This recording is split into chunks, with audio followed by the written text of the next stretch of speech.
Morning অক্সিজেনার্স।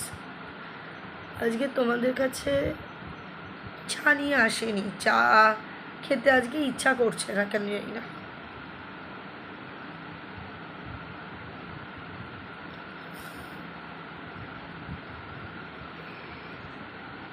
কালকে বিকেল থেকে মনটা খুব খারাপ।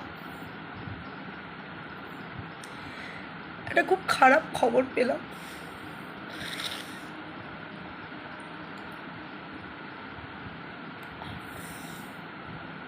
আমি বোধহয় তোমাদের আগেও বলেছি, আমার আর আমার মেয়ের একটা কমন স্টুডেন্ট আছে, সম্পূর্ণা দত্তা।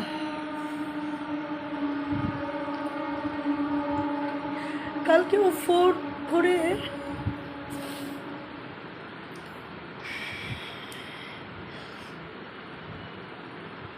বললো যে ম্যাম বাবা নেই।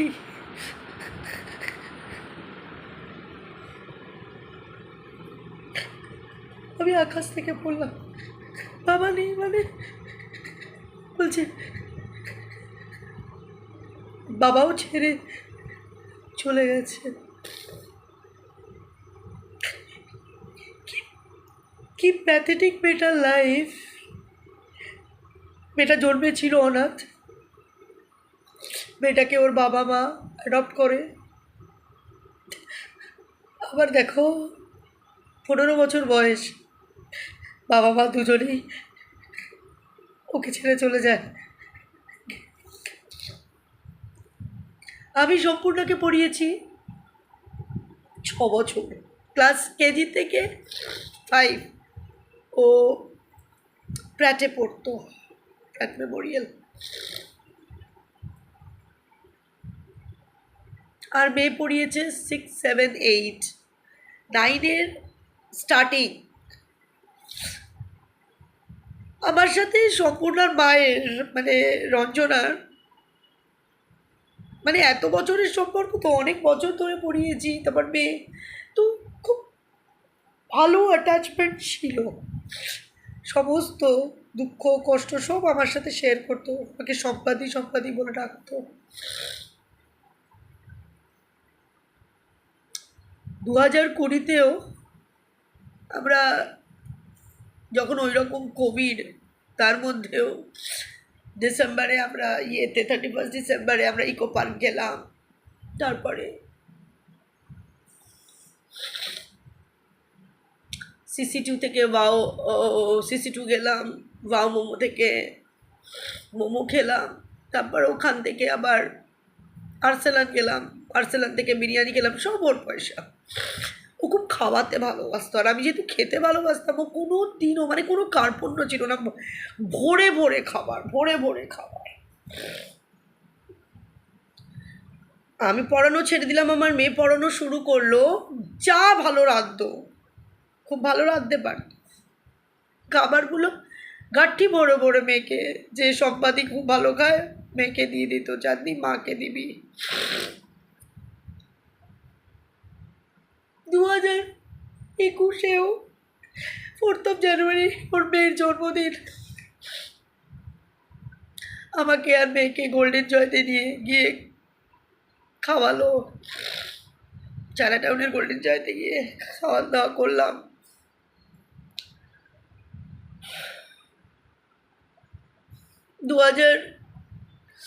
তারপরে 2021-এরই 12th জানুয়ারি বিবেকানন্দাস বার্থডের দিনকে, যেহেতু সম্পূর্ণার বোটানিক্যাল গার্ডেন দেখা নেই, খুব ইচ্ছা, তো হঠাৎ করে ফোন করলো সম্পাদি চলো না। তো আমরা বেরিয়ে গেলাম। ওর হাজব্যান্ড টিটুদা, যাকে আমি টিটুদা বলে রাখতাম, ভালো নাম সুবোধ কুমার দত্তা, প্রমোটার ছিল, কিন্তু লাস্টের দিকে কাজগুলো সম্পূর্ণার মাই সামলাচ্ছিল, কারণ একটু ওই ব্রেন হ্যামারেজ হয়েছিল। তো তারপর থেকে একটু মেন্টালি মাঝে মধ্যে একটু ডিস্টারবেন্স দেখা দেয় দিত আর কি। অ্যাকচুয়ালি পুরো সংসারের দায় দায়িত্বই ছিল রঞ্জনার হাতে, মেয়ের পড়াশুনো দিয়ে দিয়ে সমস্ত কিছু। আমরা ইয়েতে যাই, বোটানিক্যাল গার্ডেন যাই, সেখান থেকে আবনি মল যাই, আবনি মলে কফি আর কি খেয়েছিলাম আমার মনে নেই। তারপর ওখান থেকে আমরা গুপ্তা ব্রাদার্স যাই, সব ওর খরচা। ডাবল ডোরের ফ্রিজ কিনলো। ডাবল ডোর বলতে তোমার ওই স্লাইডিং বলতে ওই যে কাবার্ড আলা, দরজা খোলা দুটো ফ্রিজ কিনলো। ফ্রিজ কেনার পরেও আবার আমাদেরকে ট্রিট দিল। তারপরে তো সম্পূর্ণর এক্সাম মার্চে স্টার্ট হলো। এক্সামের পর ছুটি ছিল, যাওয়া হতো না। 4th of এপ্রিল স্কুল চালু হলো। চাঁদনিকে তো কিছুতেও ছাড়বে না। চাঁদনি ক্লাস 9টাও চাঁদনি তুই করবি, তুই করাবি। তো চাঁদনি 4th of এপ্রিলের পরে চাঁদনি তো সপ্তাহে 3 দিন যেত। তা আমাদের শনিবারটা ছিল, রবিবারটা ছিল। শনিবারও সকালে পড়াতো, রবিবার সকালে পড়তো, আর সারা সপ্তাহের মধ্যে একদিন। কবে পড়াতো সেটা আমার মনে পড়ছে না এখন, যাই হোক। তো চাঁদনি পড়ানো শুরু করলো। তো জাস্ট 2 দিন গিয়েছিল। তারপরে 10th of এপ্রিল 2021 রঞ্জনার বার্থডে ছিল, আসতে বলেছিল, কিন্তু যেহেতু অত কোভিড আমার আর বেরোতে ইচ্ছা করতো না। তা ওর শুভ মানে টিটুদাকে দিয়ে রাত্রিবেলায় খাবার পাঠিয়ে দিয়েছিল।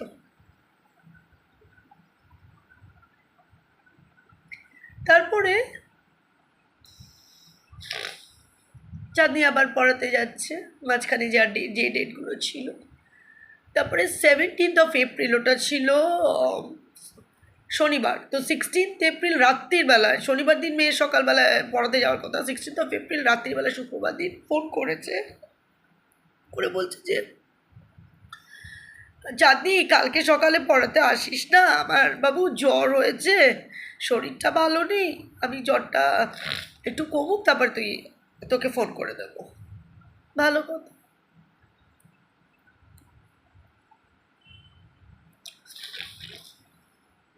তারপরে সোমবার দিন রাত্রির 12টার সময় কন্টিনিউয়াসলি ফোন আসছে। মানে শনিবার দিন যাওয়ার কথা ছিল, ওরা তো শনিবার দিন ক্যান্সেল করে দিল। রবিবার দিনও মানে বলেছিল যে ফোন করবে, তো ফোন করেনি, তার মানে শরীর খারাপ। তো সবে স্কুলটা খুলেছে, অতটা জোরও মানে ইয়েও ছিল না, চাপ ছিল না।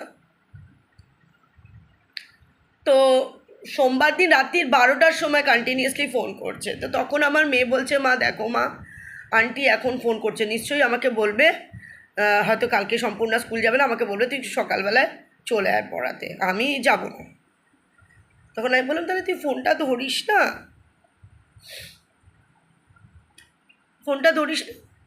বল অত রাতে তুই তারপরে বলে দিবি, অত রাতে আমি ফোন ঘুমিয়ে পড়েছিলাম আন্টি। তো যথারীতি মঙ্গলবার দিন সারাদিন হয়ে যায়, আর আমারও মাথা থেকে বেরিয়ে যায়, চাঁদনিরও মাথায় থাকে না। হঠাৎ করে আমার মঙ্গলবার দিন সন্ধেবেলায় আমি বলছি, বাবু তোকে যে আন্টি ফোন করলো, তারপর তোর পাল্টা ফোন তুইও করলি না, আন্টিও করেনি, দেখ কি বলছে, হয়তো যেতে বলতে পারে, এখন তুই এবার তো যাবি। তো চাঁদনি ফোন করেছে, আমি বললাম ওকে করতে, ওই ফোনটা করেছে। তো ফোনটা করার পরে হঠাৎ করে মেয়ে চিৎকার করলো, কি কী হয়েছে এরকম জোরে চিৎকার করছে, বলে ফোনটা আমার কাছে দিয়ে দিল। আমি বললাম কী হয়েছে, হাউ হাউ করে মেয়েটা কাঁদছে। ম্যাম, আমাকে ম্যাম বলে ডাকতো। চাঁদনি পড়তো ঠিকই, কিন্তু আমার ম্যাম বলে ডাকতো চাঁদনিকে দিদি। বুঝে মা তো নেই। আমি বললাম কি বলছো, মা নেই মানে? বলে আমি তোমাদেরকে সোমবার দিন রাত্রিবেলায় ফোন করেছিলাম, মাকে পুড়িয়ে আসলাম এটা বলার জন্যে, তোমরা ফোনটা ধরো নি। আমি বললাম, বাবু আমি তো ঘুমিয়ে পড়েছিলাম, ধরিনি। তো রঞ্জনা চলে গেল, মেয়েটা মানুষ তো মানুষ তো মায়ের ওপরেই বেশি ডিপেন্ডেন্ট।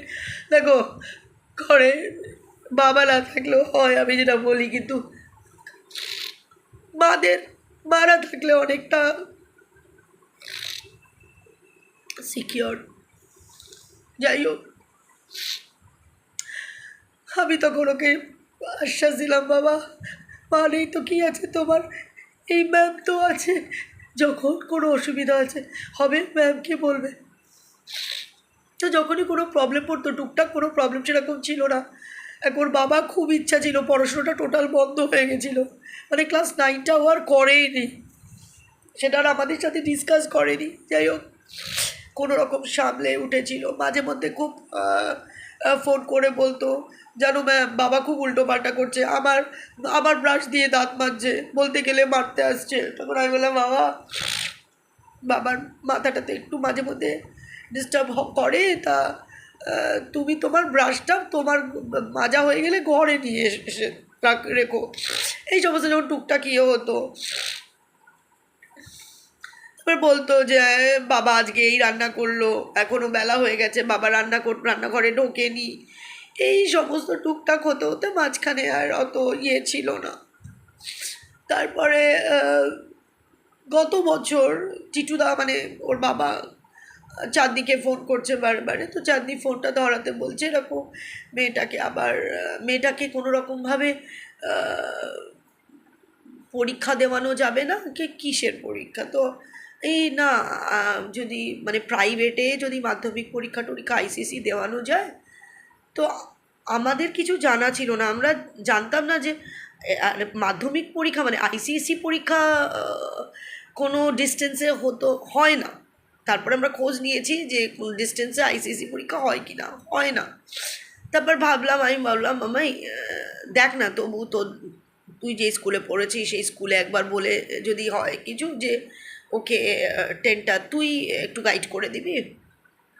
তো গত বছর ওর বাবার ও এসেছিল, কি চেহারা ওর বাবার হয়ে গেছিলো, আর মেয়েটার চুল বড় হয়ে গেছে। আগে তো প্রায় প্রত্যেক মাসে 2বার করে ওর মা ওকে হাবিবসে নিয়ে যেত চুল কাটাতে। যাই হোক, স্কুলে এরকম হয় না, ক্লাস 8 থেকে রেজিস্ট্রেশন যেহেতু হয়ে যায়, ক্লাস 10-এ ওরা কোনো ভর্তি নেয় না। তো আমি বললাম, টিটুদা খুব একটা দেরি হয়নি, আবার ওকে 8 থেকে ভর্তি করিয়ে দাও না, কোনো অসুবিধা নেই। কারণ মেমোরিয়ালে যখন ও পড়তো তখন ওর টিটুদাই গাড়ি করে নিয়ে যেত, গাড়ি করে নিয়ে আসতো। তখন ওর মা ছিল, ওর মাই পুরো হালটা ধরে রেখেছিল বলে জিনিসটা চলছিল। মা মরে যাবার পরে পড়াশোনাটা বেচারির একদম বন্ধ হয়ে গেল। তা মাধ্যমিকটা দেওয়ানোর ইচ্ছা ছিল, কিন্তু এরকম তো হয় না, কারণ ক্লাস 8 থেকে সব স্কুলে রেজিস্ট্রেশন হয়ে যায়। যেই স্কুল অ্যাফিলিয়েটেড নয় সেই স্কুলে নিলেও নিতে পারতো, কিন্তু সেটার খোঁজ আর নেওয়া হয়েছিল না এমন কোনো স্কুল ছিল কিনা। সেটা মেয়েকে দায়িত্ব দিয়েছিল টিটু দাদা, সেটা আর হয়ে ওঠেনি বা কিছু। যাই হোক, এই কদিন হলো আমি আর মামাই খুব ডিসকাস করছিলাম যে আর সম্পূর্ণা কি করছে, আর তো কোনো খোঁজ খবর নেই। আমি বললাম, বাবা একটুখানি খোঁজ খবর নিস না, যে ও গত বছরেও ক্লাস 8-এ ভর্তি হয়ে যেত, তাহলে এবছর 9 হয়ে যেত, আর কটা মানে মাধ্যমিকটা তো পাস করে যেত, কি হতো নেক্সট ইয়ারে 9 হয়ে যেত, 10 হয়ে যেত। তো এই চিন্তা করছিলাম, খুব খারাপ লাগছিল। মেয়েটার কোনো ফোন টোন নেই বা কিছু নেই। আমার নিজে যেচেও ফোন করতে ভালো লাগতো না, কি ফোন করবো, করতাম না। এই চিন্তা করছি, মামাইকে বলছি, মামাই তুই একটুখানি মেসেজ করিস। মামাই বলছে হ্যাঁ করবো করতে করতে দেখ বলে না, কালকে তো আমার এত মনে হবে কেন ওর কথা। কালকে ও ফোন করেই বসলো, খুব ফোন করে বলছে,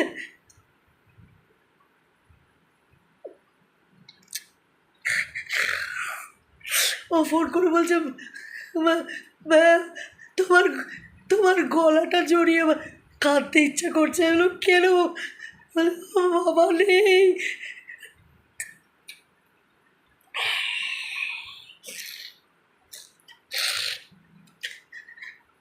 বাবা নেই।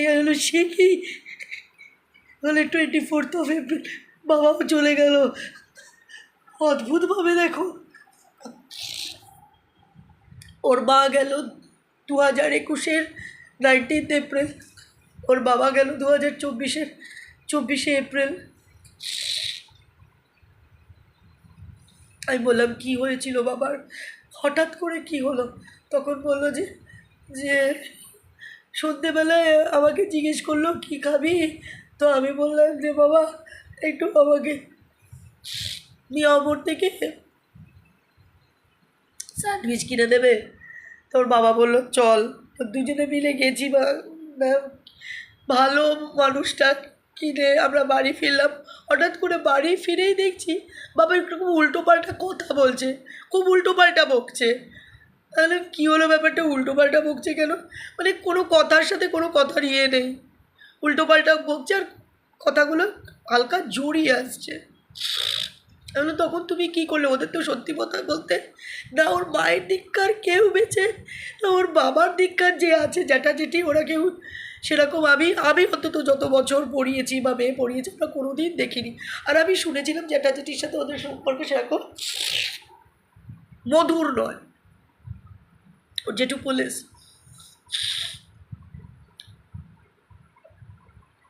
তারপর বললো আমি জ্যাঠাকে ফোন করেছিলাম, সাথে সাথে জ্যাঠা এসে সাথে সাথে তাকে সাউথহ্যাম্পটন মিউনিসিপ্যালিটিতে নিয়ে যেতে যেতেই ম্যাম আমি দেখতে পাচ্ছি বাবার মুখটা উঁচু নিচু করছে না, বাবা নিঃশ্বাস নিচ্ছে না।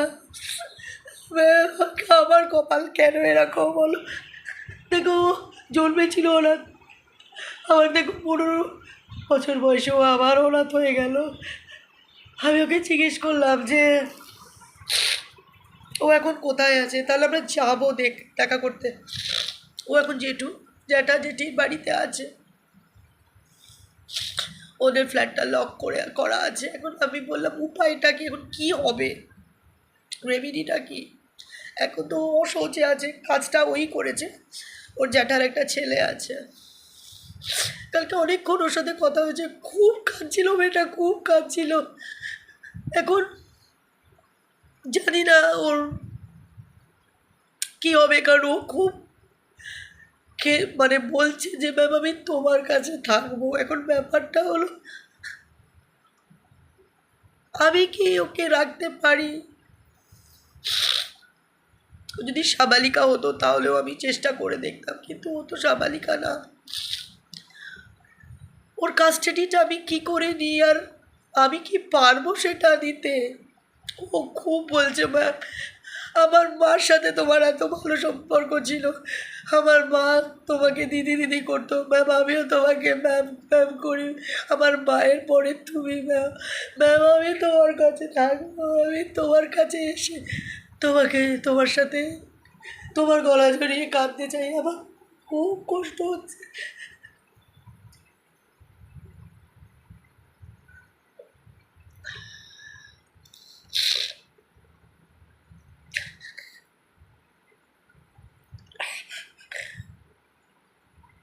আমি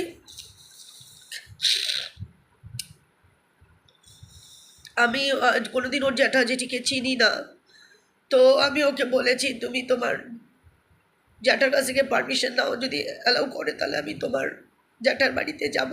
কোথায় তোমার জ্যাঠার বাড়ি তুমি বলো, আমি যাব, আমি দেখা করে আসবো তোমার সাথে। আর তুমি চিন্তা করো না, একবার শুধু তুমি ফোন করবে যে ম্যাম আমি তোমার কাছে এসে থাকতে চাই, আমি নিয়ে আসবো, আমি নিয়ে আসবো, তোমার কোনো চিন্তা নেই, তোমার কোনো চিন্তা নেই। আমি বলেছি যে ম্যামের যা জুটবে ম্যাম তোমাকে সেটাই দেবে। অনেক কিছু জিজ্ঞেস করলাম যে টাকা পয়সার ব্যাপারটা কি, বাবা তো আর কোনো কাজকর্ম কিছু, ওর মায়ের প্রচুর প্রচুর গয়না ছিল, মানে এত বড় একটা ময়ূর লকেট দিয়ে একটা পিসি চন্দ্র থেকে একটা হার বানিয়েছিল 5 লাখ টাকা, আর সেটা পড়তেও পারেনি, আমাকে জানুয়ারি মাসে দেখিয়েছিল 2021 সালের, যে টিটুর কাছ থেকে তঞ্চাতঞ্চি করে নিয়েছি, টিটু দেবে না, আমি নিয়েছি।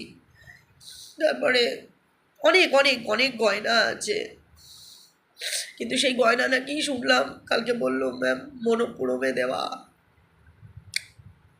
আর ওর মার আর ওর বাবার দুজনের জয়েন্ট অ্যাকাউন্টে বোধহয় 8 লাখ টাকা ছিল, কিন্তু সেটা কি কারণে যেন ওঠাতে পারেনি বা এরকম কিছু একটা বলছিল। কিন্তু আমি বললাম তাহলে কি হবে, তখন বলছে যে ওর জেঠু নাকি এই সমস্ত ব্যাপারে এখন দেখবে কি কতটা কি করা যায়, কি তোলা টোলা যায়।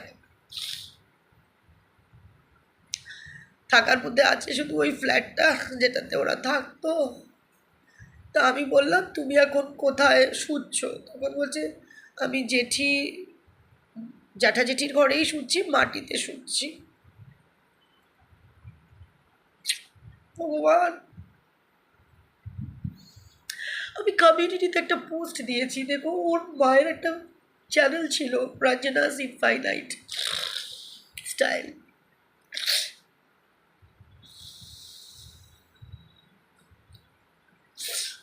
তাই বলছি যে ভাবছি যে মানুষ যে আশা করে রাখে কালকের জন্যে, কিন্তু কালকে দেখেছে, কে বলবে যে সে কালকে থাকবে।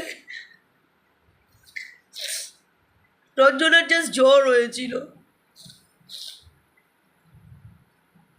19 তারিখ বিকেলবেলায়, নাকি দুপুরবেলায় ঘুমিয়েছে, সন্ধেবেলায় বেডরুম থেকে ড্রয়িং রুমে এসছে, ড্রয়িং রুমে এসে বলেছে টিটু চা করো।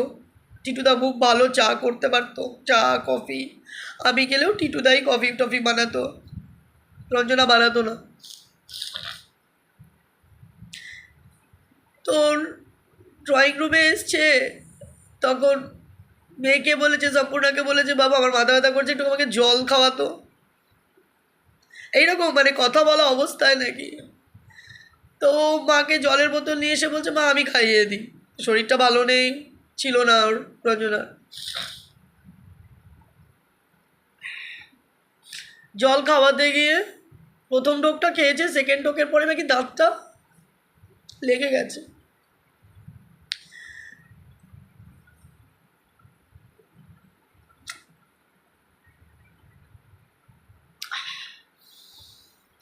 কালকের জন্য কিছু চিন্তা করতে আমার ভয় করে এখন।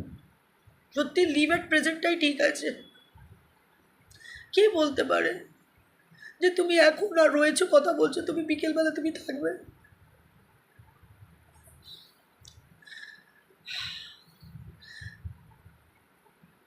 খুব খুব ভয় পাচ্ছি আমি, এত ভয় পাচ্ছি তা বলবার না। মেয়েটার কি হবে বলো তো, মেয়েটার কি হবে, মেয়েটা কি, কে হোস্টেলে দিয়ে দেবে? মেয়েটা থাকতে পারবে না। মেয়েটাকে এমনিই তো মেয়েটা খুব মোটা সোটা, খুব খুব বুলি হতো ফ্ল্যাট স্কুলে যখন পড়তো না, সমস্ত দামি স্কুল তো ওখানে ওকে খুব ওর লোক স্টুডেন্টগুলোর মানে বাচ্চাগুলোর পিছনে লাগতো। তো আবার অন্য কোনো জায়গায় কি করে ও থাকবে যেখানে ওর নিজের ঘর, এসি রুমে থাকা অভ্যাস, কত দামি দামি জামা কাপড়। ওর মায়েরই 25টা না 26টা বেনারসি শাড়ি। বেনারসি কি 20,000 25,000 30,000 টাকা দাম। বিয়েরও বয়স না, 15 বছর বয়স, বিয়ে তো বয়স হয়নি, 18 বছরের আগে তো বিয়েও দিতে পারবে না ওরা।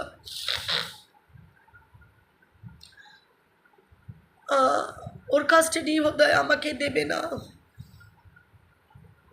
দিলে আমি সত্যি আমি নিয়ে নেবো ওকে, বাচ্চাটাকে আমি নিয়ে নেবো।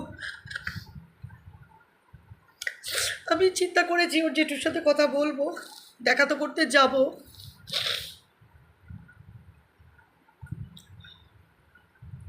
এই মনটা খুব খারাপ গো, ভীষণ খারাপ, ভীষণ খারাপ। আর ফিউচারের কথা কিচ্ছু ভাববো না, কিচ্ছু ভাববো না, যা ভাববো এখনের কথা ভাববো। কোনো ফিউচার নেই, ফিউচার কেউ দেখেনি।